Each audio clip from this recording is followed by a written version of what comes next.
नमस्ते। आज के इस एक्सप्लेनर में हम एटम यानी परमाणु के सबसे छोटे हिस्से से लेकर सितारों को ऊर्जा देने वाली विशाल ताकतों तक का एक बहुत ही शानदार सफर तय करने वाले हैं। तो चलिए सीधे उस सवाल पर आते हैं जिसने शुरुआती दौर के भौतिक विज्ञानियों को काफी सोच में डाल दिया था। देखिए, प्रयोगों से ये तो साबित हो चुका था कि एटम का ज्यादातर हिस्सा एकदम खाली होता है, तो फिर उसका सारा वजन आखिर छिपता कहाँ है? इस बात को समझने के लिए एक बड़ी ही दिलचस्प तुलना करते हैं।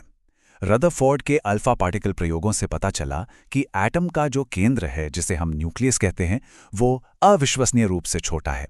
मतलब इसका आयतन पूरे एटम के आयतन का लगभग 10⁻12 गुना होता है। इसे ऐसे समझते हैं कि अगर एक एटम को जूम करके एक पूरे क्लासरूम जितना बड़ा कर दिया जाए तो उसका न्यूक्लियस सिर्फ और सिर्फ एक आलपिन के सिरे जितना होगा।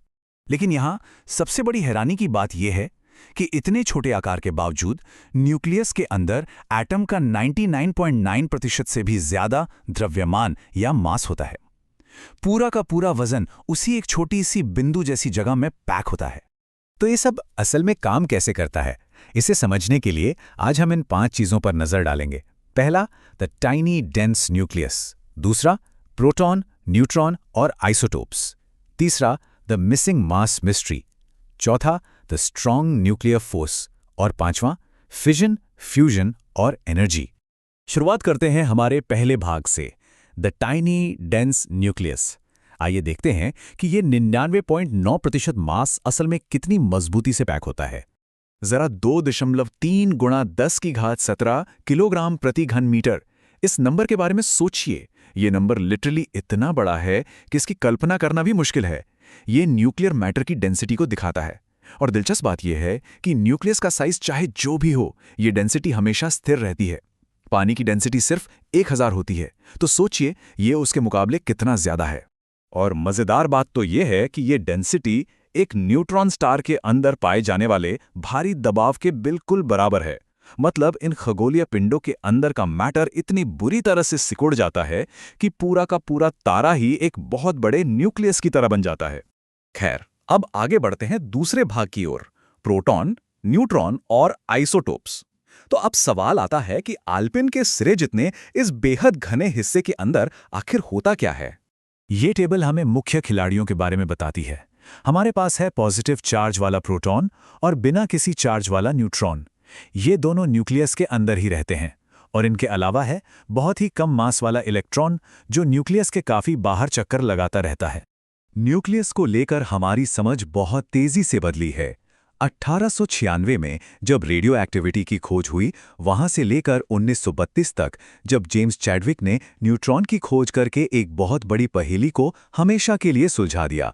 इसके बाद 1930 से 1950 के दशकों में प्रयोगों के जरिए न्यूक्लियर फोर्स के गुणों को और भी गहराई से समझा गया। अब आइसोटोप्स और आइसोबार्स की तुलना भी काफी दिलचस्प है। आइसोटोप्स में प्रोटॉन की संख्या तो समान होती है, लेकिन न्यूट्रॉन की संख्या अलग होती है। और क्योंकि आइसोटोप्स का इलेक्ट्रॉनिक स्ट्रक्चर बिल्कुल एक जैसा होता है, इसलिए उनका रासायनिक बर्ताव यानी केमिकल प्रॉपर्टीज भी एकदम समान होती हैं, भले ही उनका वजन अलग अलग क्यों ना हो। वहीं दूसरी तरफ आइसोबार्स का कुल मास समान होता है। अब हम आते हैं अपने तीसरे भाग पर, द मिसिंग मास मिस्ट्री। इन कणों के वजन को लेकर एक बहुत ही शानदार गणितीय पहेली है। तो असल मुद्दा यह है कि जब हम 8 अलग अलग प्रोटॉन और 8 न्यूट्रॉन का वजन जोड़ते हैं तो हमें एक निश्चित वजन की उम्मीद होती है। लेकिन जब एक पूरे जुड़े हुए ऑक्सीजन 16 न्यूक्लियस का वजन किया जाता है तो वो असल में कम निकलता है। कुछ मास जैसे एकदम से गायब हो जाता है। इसी सटीक अंतर को भौतिक विज्ञान की भाषा में मास डिफेक्ट कहा जाता है। ये एक साबुत न्यूक्लियस और उसके अलग अलग आज़ाद कणों के कुल वजन के बीच का कैलकुलेटेड अंतर है। लेकिन सवाल वही है कि वो गायब हुआ मास आखिर गया कहाँ? इस बड़े रहस्य को सुलझाया एल्बर्ट आइंस्टीन ने। उनका वो मशहूर फॉर्मूला E=mc², ये साबित करता है कि मास असल में एनर्जी का ही एक दूसरा रूप है। तो इसका सीधा सा मतलब ये है कि वो गायब हुआ मास बाइंडिंग एनर्जी में बदल गया था। यही वो एनर्जी है जो न्यूक्लियस को बांध कर रखती है। अगर हमें उस ऑक्सीजन न्यूक्लियस को वापस अलग अलग प्रोटॉन और न्यूट्रॉन में तोड़ना हो तो हमें उस गायब हुए मास के बराबर की बहुत भारी मात्रा में एनर्जी बाहर से देनी होगी। यह हमें लाता है चौथे भाग पर, द स्ट्रॉन्ग न्यूक्लियर फोर्स। अब एक सोचने वाली बात है कि समान पॉजिटिव चार्ज वाले प्रोटॉन तो स्वाभाविक रूप से एक दूसरे को दूर धकेलते हैं, तो फिर वो कौन सी चीज है जो उन्हें न्यूक्लियस के अंदर एक साथ चिपका कर रखती है? इसका जवाब है स्ट्रॉन्ग न्यूक्लियर फोर्स। ग्रेविटी या इलेक्ट्रोमैग्नेटिज्म की तुलना में ये फोर्स बहुत ही अलग नियमों पर काम करता है। ये इलेक्ट्रिक चार्ज को पूरी तरह इग्नोर कर देता है और प्रोटॉन और न्यूट्रॉन दोनों को आपस में बहुत मजबूती से बांधता है। ये कूलम के रिपल्सिव फोर्स से कहीं ज्यादा ताकतवर होता है और केवल कुछ फेम्टोमीटर की बेहद छोटी दूरी तक ही काम करता है। और क्योंकि इस फोर्स की रेंज इतनी छोटी होती है, ये केवल अपने एकदम आसपास वाले पड़ोसियों के साथ ही इंटरैक्ट करता है। इसी वजह से मध्यम आकार के एटम्स के लिए बाइंडिंग एनर्जी प्रति न्यूक्लियॉन लगभग 8 MeV पर आकर स्थिर यानी सैचुरेट हो जाती है। चलिए अब अपने आखिरी भाग की ओर बढ़ते हैं, फिजन, फ्यूजन और एनर्जी। देखते हैं कि ये सब न्यूक्लियर एनर्जी के निर्माण से कैसे जुड़ता है।